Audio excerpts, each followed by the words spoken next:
그리스도인은 하나님의 능력을 경험하면서 살아가는 사람들입니다. 하나님께서 우리에게 동참하시길 원하는 그분의 일은 사실 처음부터 우리의 능력으로는 도무지 완성하기 어려운 일들입니다. 그런데 하나님께서 그 일에 우리를 부르셨으니까 우리가 순종함으로써 하나님의 일에 동참하게 되면 하나님께서 그 일에 개입하셔서 역사하시는 것입니다. 우리가 하나님의 동참하게 될 때 우리는 하나님의 능력을 경험하게 됩니다. 분명 안 될 것 같은데 됩니다. 불가능할 것 같은데 가능하게 되는 것이죠. 에베소서를 보면 사도 바울이 감옥에 있는데 그 감옥에 있는 사도 바울이 자신이 누리고 있는 영적 복이 너무 크다고 자랑하고 있습니다. 그리고 그 축복을 나만 누리는 것이 아니라 지금 편지를 쓰고 있는 에베소 교회 성도들도 누리길 소망하는 마음으로 그 편지글에 기도를 썼습니다. 기도의 내용이 이러해요. 에베소서 1장 18절 19절입니다. 너희 마음의 눈을 밝히사 그의 부르심의 소망이 무엇이며 성도 안에서 그 기업의 영광의 풍성함이 무엇이며 그의 힘의 위력으로 역사하심을 따라 믿는 우리에게 베푸신 능력의 지극히 크심이 어떠한 것을 너희로 알게 하시기를 구하노라. 지금 바울이 기도하고 있는 것은 지혜와 성령이 그 에베소 교회 성도들의 눈을 밝히셔서 그들이 받은 것을 온전히 깨닫게 해달라는 기도입니다. 그것이 세 가지인데 하나는 하나님의 부르심이고 또 하나는 하나님의 기업이고 또 하나는 하나님의 능력입니다. 먼저 하나님의 부르심입니다. 이것은 신앙적 삶의 시작을 기억하는 것인데요. 성령은 신앙적 삶의 시작점에서 하나님께서 우리를 부르셨다는 사실을 끊임없이 알려주시고 그 부르심의 지향점을 우리에게 확인하도록 하신다는 겁니다. 여러분은 현재 어떠한 삶의 지향점을 가지고 살아가고 있습니까? 삶의 지향점이 있어요. 그 지향점은 그런데 영적인 것입니까? 그 지향점은 하나님으로부터 온 것입니까? 하나님께서 여러분에게 은혜 주셨을 때 여러분을 부르신 것을 기억하고 지금도 그 처음 은혜를 주셨던 것처럼 그 방향대로 지금 가고 있습니까? 우리 그리스도인은 현재 내가 나아가고 있는 그 삶의 방향성을 하나님의 부르심의 관점으로 서술할 수 있는 사람이어야만 해요. 여러분이 지금 하고 있는 그 학업, 여러분이 일하고 있는 직장, 여러분이 섬기고 있는 사역을 하나님으로 설명할 수 있어야 합니다. 사랑하는 여러분, 성령 충만함으로써 하나님의 부르심을 기억하고 그 부르심대로 살아갈 수 있게 되기 바랍니다. 그리고 하나님의 기업입니다. 이것은 신앙적 삶의 끝을 기대하는 것이거든요. 원어적으로 기업이라는 말은 그 상속 재산을 가리키는 겁니다. 우리의 생각으로는 그 마지막 기업이 무엇인지 가늠하기 어렵지만 성령은 우리가 진짜 하나님의 부르심대로 살아가게 될 때 그 끝에서 보게 될 영광, 그 아름다움을 문득문득 생각나게 하신다는 거예요. 여러분, 우리는 청년이지만 아직 살 날이 많이 남아있지만 그리스도인이기에 삶의 끝을 상상할 수가 있어야 됩니다. 그리스도인의 삶은 항상 종말론적이어야 되거든요. 그 끝을 상상할 수 있어야지, 그 끝의 영광과 아름다움을 상상할 수 있어야지 우리가 오늘을 그리스도인으로 살아갈 수가 있게 됩니다. 그리고 마지막에 하나님의 능력입니다. 이것이 그 신앙적 삶의 시작과 그 신앙적 삶의 끝, 그 사이에서 살아가는 우리가 경험하게 되는 겁니다. 성령은 우리의 신앙적 삶을 시작하게 하시고 그리고 궁극적으로 완성하게 하실 그 하나님의 능력이 우리가 부르심에 순종하는 일상적인 삶에서 어떻게 역사하시는지를 보여주신다는 거예요. 그런데 그 능력이 지극히 큰 능력입니다. 그 능력은 어느 정도의 능력이냐면 예수 그리스도를 죽음에서 살려내어서 영광의 보좌에 올리신 그 능력. 에베소서 1장 20절입니다.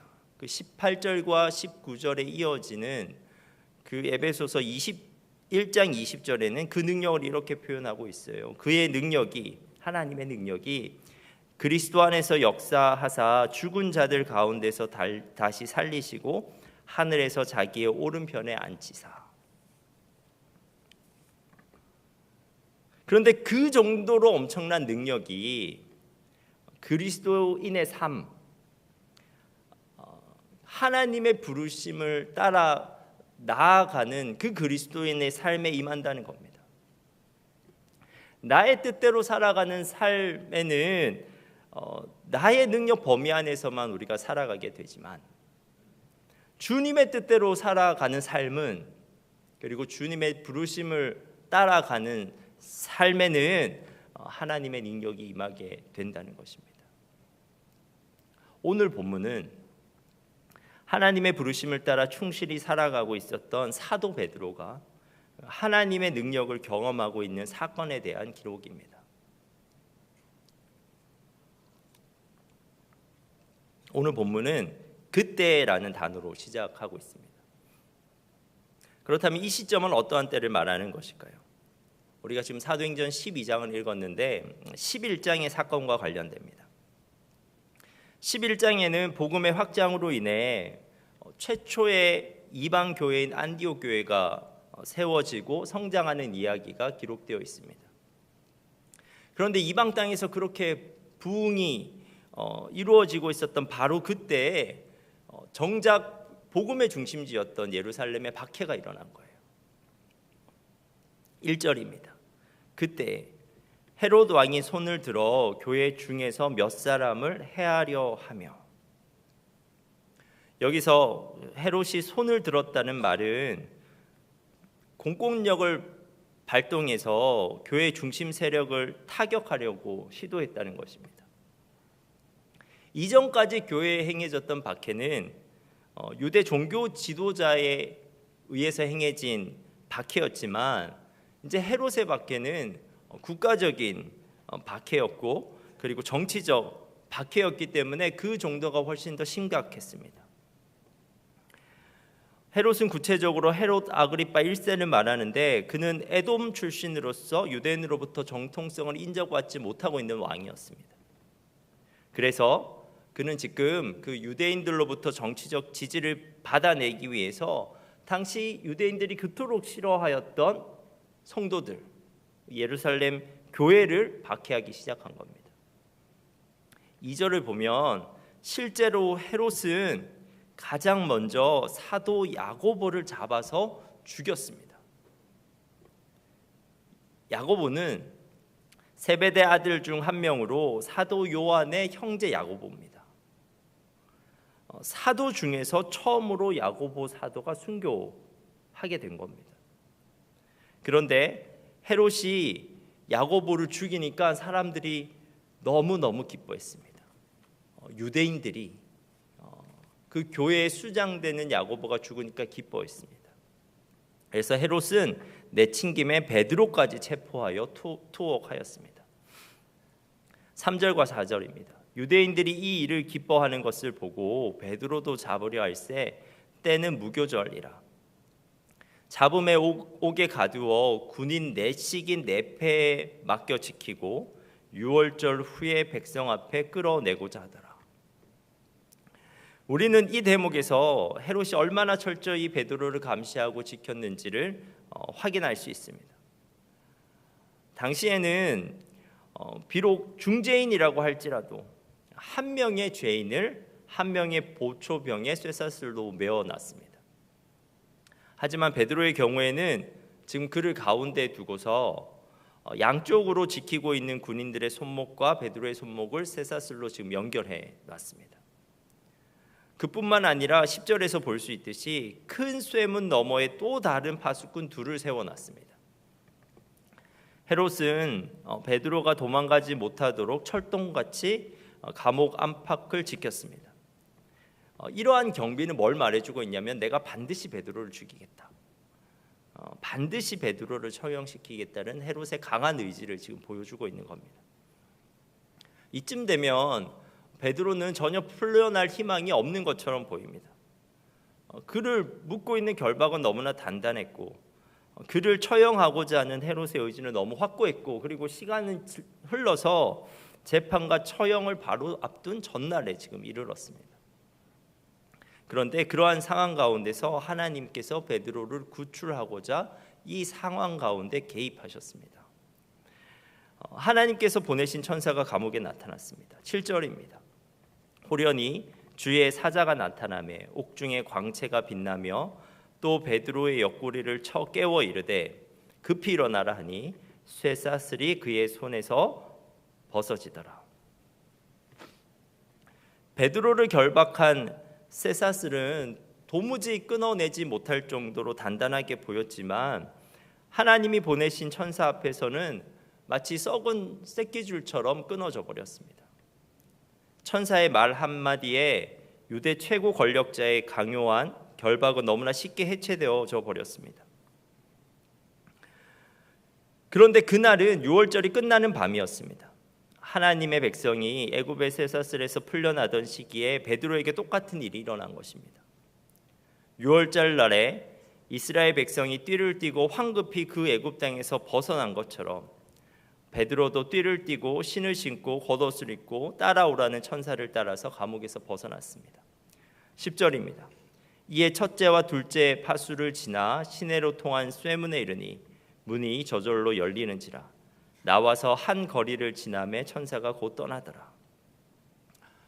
여러분, 이 장면에서 삼엄한 경비병도 소용이 없었습니다. 첫째 파수꾼도 있었고 둘째 파수꾼도 있었지만 그들은 베드로의 걸음을 막지 못하였습니다. 견고하게 잠겨 있었던 쇠문도 저절로 열렸습니다. 마침내 베드로는 자유의 몸이 되어 길거리 한복판으로 나오게 되었습니다. 그리고 그는 자신을 위해 기도하고 있었던 교회의 품에 다시 돌아가 안길 수 있게 되었습니다.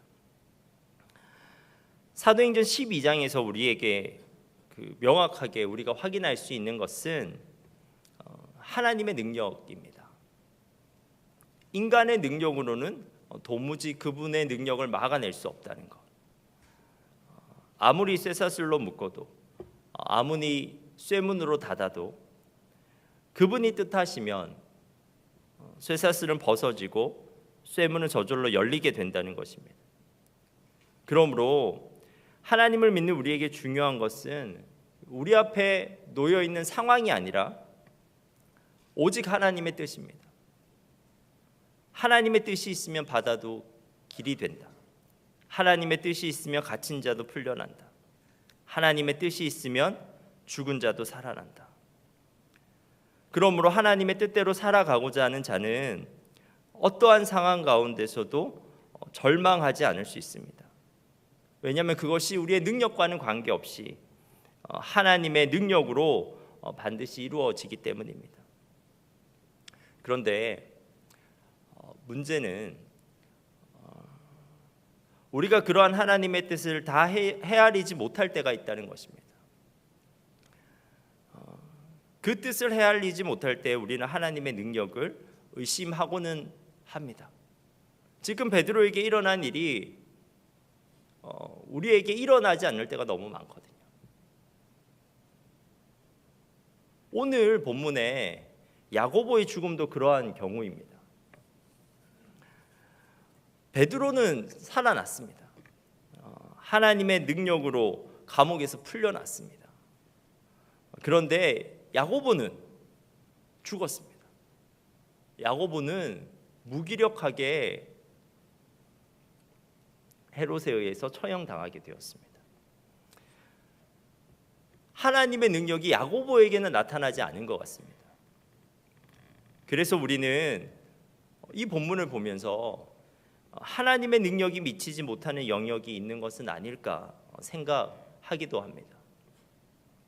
하지만 우리는 이러한 생각을 감옥에서 풀려나기 전에 베드로를 보면서 우리가 바로 잡을 수가 있습니다. 지금 베드로가 풀려났잖아요. 그런데 풀려나기 전까지는 그가 풀려날 것이라고 하나님께 미리 공지받은 것이 아니었습니다. 천사가 나타나는 직전까지도 이제 곧 죽게 될 것이라고 생각하였습니다. 그런데 그는 그러한 상황 가운데서도 내적 평안함을 누리고 있어요. 6절입니다. 헤롯이 잡아내려고 하는 그 전날 밤에, 그러니까 재판받고 처형당하는 바로 그 전날 밤에 베드로가 두 군인 틈에서 두 쇠사슬에 매여 누워 자는데 자고 있어요. 베드로가. 이거 잠이 올 수 있는 상황입니까? 시험만 앞두고 있어도 우리가 잠을 잘 못 자는데, 어떤 우리가 해야 될 큰 과업이 있다고 해도 우리가 잠을 잘 못 자는데, 근데 이 누워 자는 데라는 말은 원어로 평안히 잠을 자고 있다는 의미입니다. 즉 베드로는 풀려나기 전에도, 풀려날 때도 하나님의 능력을 경험했지만 사실은 풀려나기 전에도 하나님의 능력을 누리고 있고 하나님의 능력을 인식하고 있는 겁니다. 잘 수 있는 게 하나님의 능력이 아니면 불가능해요. 죽음을 앞두고 평안히 자고 있다고요. 그가 죽더라도 하나님의 뜻을 반드시 이루시는 하나님의 능력을 정말 믿은 거예요. 내가 죽더라도 내가 그토록 헌신한 주님의 뜻은, 그 주님의 부르심은 반드시 이루어진다 믿은 겁니다. 그리고 그가 죽더라도 정말 믿은 거예요. 자신을 영생으로 인도하시는 그 하나님의 능력을 믿고 있었기에 지금 이 절체절명의 상황에서도 편안히 잠들 수가 있었던 것입니다. 그는 자신의 죽음 앞에서도 하나님의 능력을 의심한 것이 아니라 하나님의 능력을 확신하고 있었습니다. 그런데 여러분, 아마 야고보도 그러했을 겁니다. 우리는 야고보의 죽음을 바라보면서 하나님의 능력을 의심할 수 있지만 정작 야고보는 하나님의 능력을 확신하면서 그의 죽음을 맞이하였을 것입니다. 저는 오늘 본문 2절에 요한의 형제 야고보를 칼로 죽이니라는 구절을 묵상하면서 예수님과 야고보의 일화가 하나가 생각이 났습니다. 마가복음 10장을 보면 이 요한과 야고보가 등장해요. 그 당시 야고보는 그의 형제 요한과 함께 권력에 대한 야망을 둘이 나누고 있었어요. 그래서 예수님께 몰래 가서, 지금 예수님은 십자가를 지러 예루살렘으로 가고 계셨는데 이 요한과 야고보가 예수님께 나아가서 구한 것이 있습니다. 마가복음 10장 37절입니다. 주의 영광 중에서 우리를 하나는 주의 우편에 하나는 좌편에 앉게 하여 주옵소서. 지금 야고보와 요한이 뭘 구했냐면, 주님이 이제 예루살렘에 가시면 주님의 나라가 이루어지는데 그 나라에서 높은 자리에 앉기를 열망했던 사람들입니다. 그런데 그때 주님께서 야고보에게 이렇게 말씀하세요. 마가복음 10장 38절입니다. 너희는 너희가 구하는 것을 알지 못하는도다. 내가 마시는 잔을 너희가 마실 수 있으며 내가 받는 세례를 너희가 받을 수 있느냐. 이에 야고보와 요한이 이렇게 말해요. 할 수 있습니다. 그 대답을 들으시고 예수님께서 너희가 그 잔을 마시며 그 세례를 받게 될 것을 말씀하셨어요.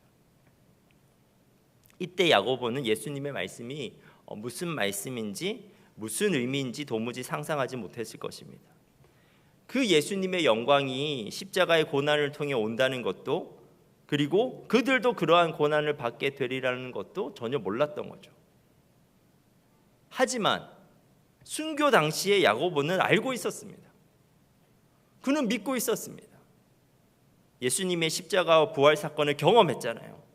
그래서 그 당시 예수님께서 하신 말씀의 의미를 분명히 알게 됐고 믿게 되었습니다. 그는 순교의 순간에 그 말씀을 분명 떠올렸을 겁니다. 예수님께서 그에게 하셨던 말씀을 분명히 떠올렸을 것입니다. 그리고 그 예수님을 고난과 죽음으로부터 부활과 영광으로 들어올리신 하나님의 능력도 떠올릴 수 있었을 것입니다. 그리고 그 하나님의 능력이 죽음 앞에 있는 자신과도 함께함을 확신하였을 것입니다. 우리는 야고보의 순교를 바라보면서 하나님의 뜻을 어떻게 다 헤아릴 수 있겠습니까? 하지만 분명 야고보는 하나님의 능력 안에서 순교라고 하는 고난의 잔을 기꺼이 받아들일 수 있었던 겁니다. 사랑하는 청년 여러분, 하나님의 뜻대로 살아가는 사람은 절망하지 않을 수 있습니다. 하나님의 능력이 그에게 반드시 나타나기 때문입니다. 그 능력은 우리를 둘러싼 모든 상황을 뛰어넘어서 역사하실 수 있는 능력이며 심지어 가장 절망스러운 죽음 앞에서도 역사할 수 있는 능력입니다. 그 능력은 베드로의 손에서 쇠사슬을 그냥 벗겨버리는 능력이었고 죽음 앞에서도 베드로의 마음에 평안을 부어버릴 수 있는 능력이었습니다. 그 능력은 우리에게 언제나 희망이 됩니다.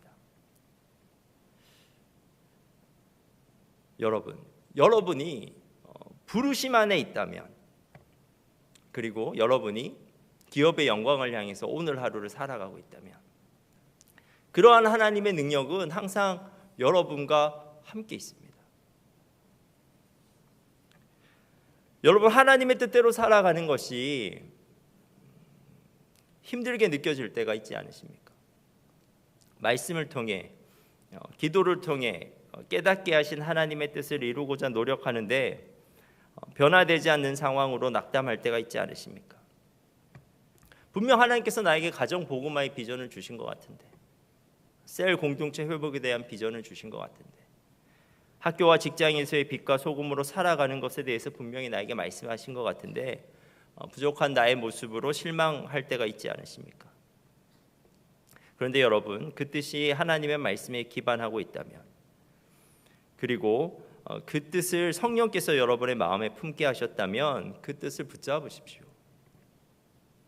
그리고 그 뜻대로 계속 살아가십시오. 하나님은 그 뜻을 반드시 이루십니다.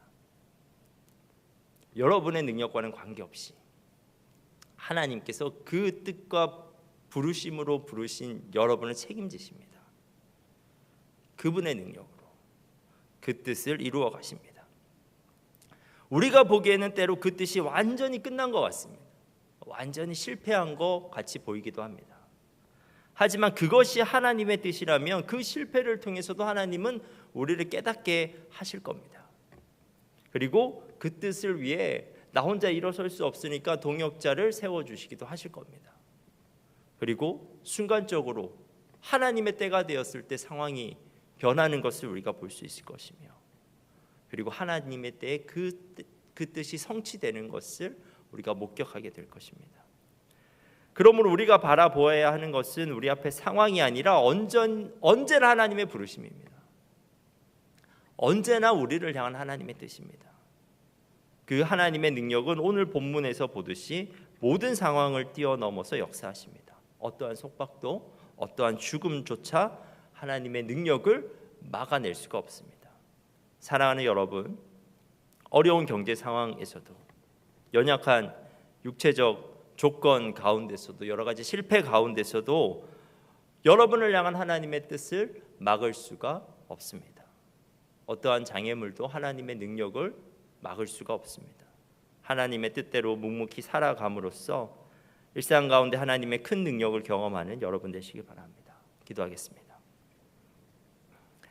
하나님, 우리가 우리의 능력을 보며 우리의 상황을 보며 절망하지 않게 하옵소서. 오히려 그때 우리가 하나님의 뜻을 구하게 하옵소서. 그리고 그 뜻을 반드시 이루시는 하나님의 능력을 신뢰하게 하옵소서. 그래서 우리가 어떠한 절망 속에서도 역사하시는 그 크신 하나님의 능력을 경험하게 하옵소서. 예수님의 이름으로 기도합니다. 아멘.